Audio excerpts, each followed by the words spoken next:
Arizona, and hello, America. One more round of applause for Marco. Thank you, my friend. Also, I've got to say, it's great to be in Mesa, and the country has seen what courage looked like. Mayor Giles, thank you for putting country above party. Thank you. And thank you, Arizona, for giving us Mark Kelly as a national treasure. We appreciate him. Add Ruben Gallega to that, too, now. Get that done. And a point of personal privilege, not only an incredible governor, but one of my best friends, Katie Hobbs. Thank you for that. And we all know this gets done on the local level. You've got some incredible state legislators here today. You've got Lorraine Austin here. Seth Blattman's here. Senator Eva Birch. These folks are out knocking doors, phone calling, doing the work. They're all running in tight races. Send them back to get the work done. Look, Vice President said this. We're the underdogs in this race. We know it, but we're seeing huge crowds all across the country, whether it's 109 degrees heat out here or whether it's on farms out in Pennsylvania. Folks are showing up. You know why they're showing up. They know that our politics can be better, and Kamala Harris has brought back the joy and the optimism to this. And there is nobody more ready to do this job, from her day as a prosecutor to a county attorney to the Attorney General of the largest state in the country, to a United States Senator, to our Vice President. She's gone to work every day fighting for you and your families.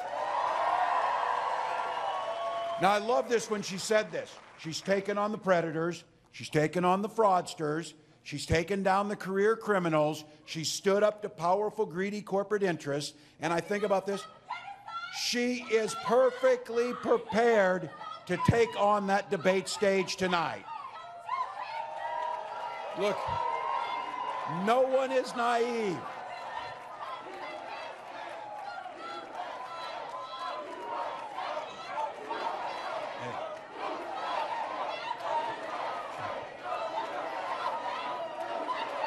Donald Trump has debated 7 times in a general election.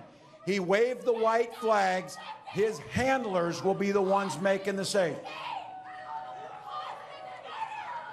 So she understands clearly that she's an underdog in this situation. But you know what? You know what? The leadership and the contrast between Donald Trump and Kamala Harris could not be greater.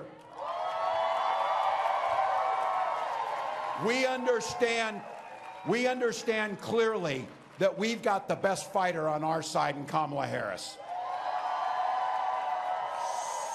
So on that debate stage tonight, when she holds him accountable, he's going to have to answer for the absolute train wreck which was his presidency.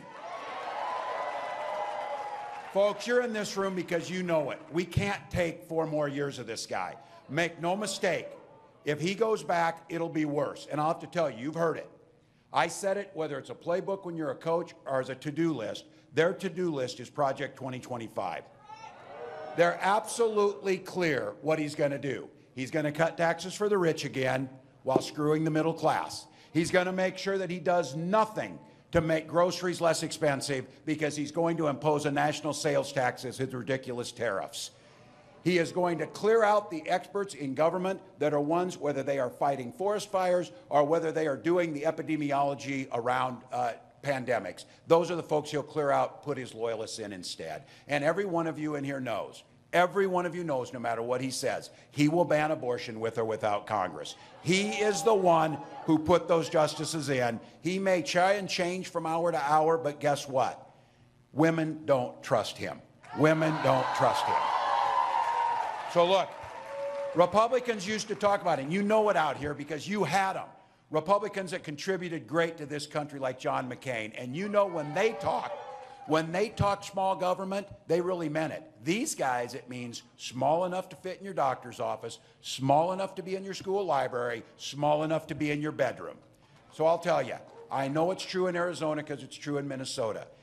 When we make choices, we want to make the personal choices ourselves. That's what freedom means. Who we marry, who we love, when we have a family. We'll make the choices.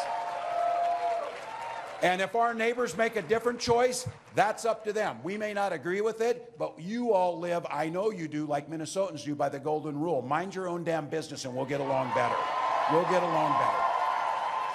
No one asked for their agenda to take control over our bodies. When Vice President Harris and I talk about freedom, we mean you make the choices about your health care. When we talk about education as a ticket to the middle class, not crippling debt. And yeah, we mean the freedom to send your kids to school without being shot dead in school.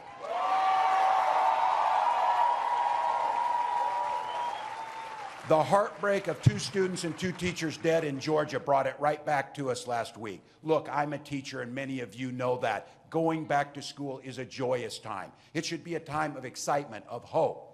But now for those folks and for too many of our children, it's a time of terror. And I say this, I know guns. I'm a veteran and I'm a hunter. But I will not allow them to make this about the Second Amendment when our first responsibility is to the safety of our children.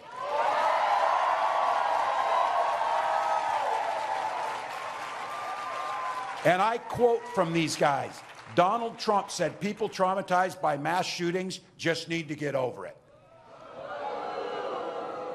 And when J.D. Vance was a few miles down the road last week, he said massacres are like this one are a fact of life. You know what's a fact of life? The sky is blue. That's a fact of life. You want to know another fact of life? Trump got his ass kicked in the 2020 election. He's going to do it again. He's going to do it again. This stuff happens nowhere else in the world.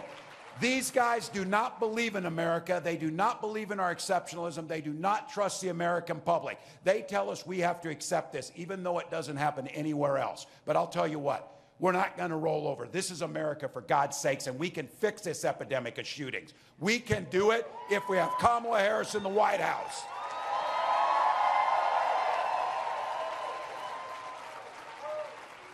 Look, we'll give you something to vote for. You're going to see a contrast here in about 3 minutes. You're going to see somebody lay out an agenda for the middle class. Opportunity to start businesses, opportunity to own a home, opportunity to good education, opportunity to get health care and make your own decisions, opportunity to make sure you can buy groceries without being squeezed out, opportunity to buy prescription drugs by taking on the folks who are jacking up the prices. They want to blame everything on immigrants. They don't want to talk about Wall Street. They don't want to talk about the price gougers. And they don't want to talk about the grifters like the 2 of them are. So what we all know, Kamala Harris will cut the red tape. She'll put in an agenda that puts you first. And no matter who you are, where you live, you make the choices about your life, not Donald Trump and J.D. Vance. So look, big part of this is who you fight for. She wakes up every morning fighting for you. Those guys wake up thinking about themselves. It's as simple as that. So here's the deal. Get out, talk to folks. We have got 56 days to make a difference for generations in this country. We've got 56 days to make sure that we have an agenda that puts people first rather than billionaires. So think about it. When do you get a chance for 56 days to change things? Keep your foot on the gas, stay off the damn brake. Don't sleep for the next 56 days. Knock the doors, and let's watch her do her work, and let's go do ours. Let's go, Arizona.